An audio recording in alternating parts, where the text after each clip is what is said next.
CTR speedruns are known for difficult-to-learn shortcuts and a set of complex driving techniques that one must constantly be aware of.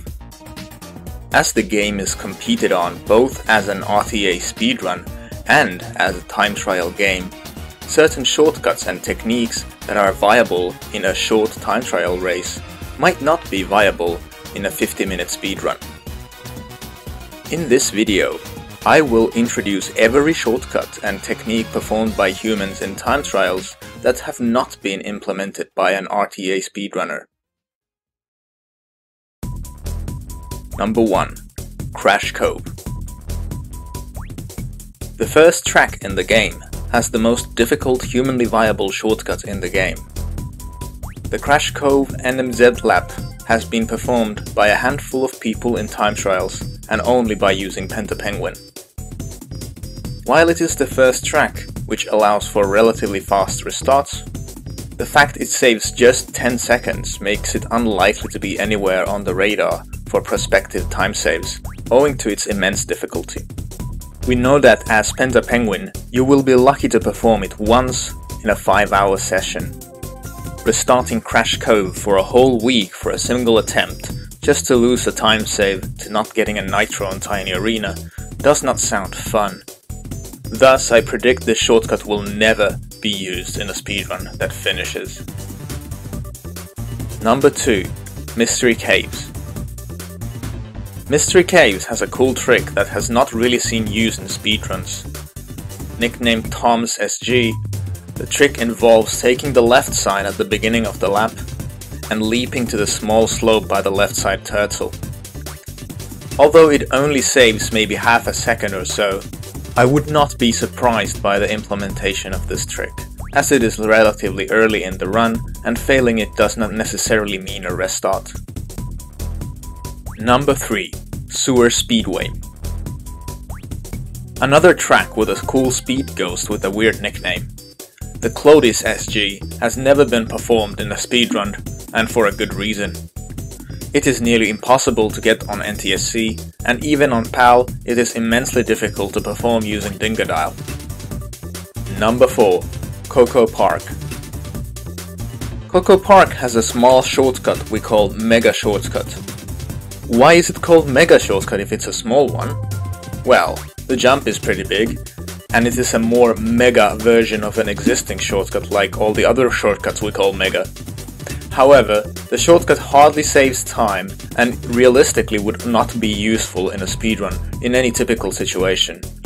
However, if you were to get a mask early on, this trick is an absolute freebie, so why not? I think this is an extremely realistic and easy way to save about half a second. Number 5. Papu's Pyramid. Papu's Pyramid is known for the NMZ or Tiziano shortcut, which is already implemented in the speedrun using the mask method. However, it is impossible to get a mask in the Papu Papu race, which means that if one wants to implement the shortcut in that race, a maskless method is necessary. The maskless methods are in fact possible using both Dingodile and Coco, but for now it is probably unrealistic to implement. Implementing it in a Coco run might be more realistic, but Coco loses that time elsewhere, making it a somewhat null point. Number 6. Dingo Canyon. This trick is technically not limited to Dingo Canyon, but rather Dingo Canyon has the easiest variant of it, the Edge Speed Ghost. I do not think this would be impossible to implement to speedruns. The Dingo Canyon Edge Speed Ghost is not actually very difficult. However, the problem here is that it only saves a little time, and ultimately the reward is not worth the risk here. Number 7. Polar Pass has a small unused cut optimization that could be implemented, and I personally already would as I am quite proficient at it. However, it should be noted that like the previous trick, it saves less than half a second and adds a significant degree of risk. Tiny Arena has 2 shortcuts that I cannot imagine will ever be used by any human in RTA speedruns, but nonetheless should be mentioned. These are the Nyx shortcut and the Linkter shortcut. The first could maybe be possible using a strategy where you pick up a mask and then perform it, but good luck with that. The latter is not realistic even with a mask, as the time you waste getting a mask and then a nitro after the start line glitch negates any potential time save. I feel comfortable predicting neither is ever being used in a speedrun unless CTR suddenly becomes the most popular speed game on speedrun.com. Number 9. Engine Labs. The Engine Labs pad skip is not actually as hard as people believe. The problem is the minuscule time save it offers. I can even see someone going for it on something like turn character runs. Ultimately, the risk-reward ratio is too bad for it to be next in line. Number 10. Hot Air Skyway. Hot Air Skyway has two unutilized shortcuts.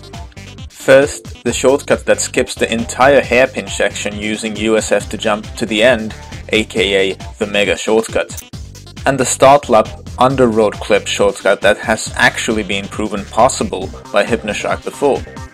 The problem with the first one is that while it is an old and well-known skip, it is nearly impossible as a fast character. On the other hand, the under road clip only saves maybe 2 seconds, which calls to question its potential as a realistic time saver. Number 11. Oxide Station. Finally, the Oxide Station Nyx shortcut. I personally still consider this one to be the most realistic shortcut to be implemented both in terms of time save and difficulty. It saves roughly 5 seconds, and it is less impacted by turn stat than something like the maskless Papa Pyramid NMZ. The biggest problem with implementing the Nyx shortcut is that it is at the very end of the speedrun, making it the worst kind of run killer. CTR has reached a point where there are no obviously viable and significant time saves left at the world record level. I personally think that a new discovery is more likely than any of the tricks I mentioned. The new discovery could be something that makes these tricks easier, however. But that is not necessarily a bad thing. CTR as a game has so much to optimize that a plateau in big time saves can lead to an appreciation of the finer details of the game, which is where CTR truly shines.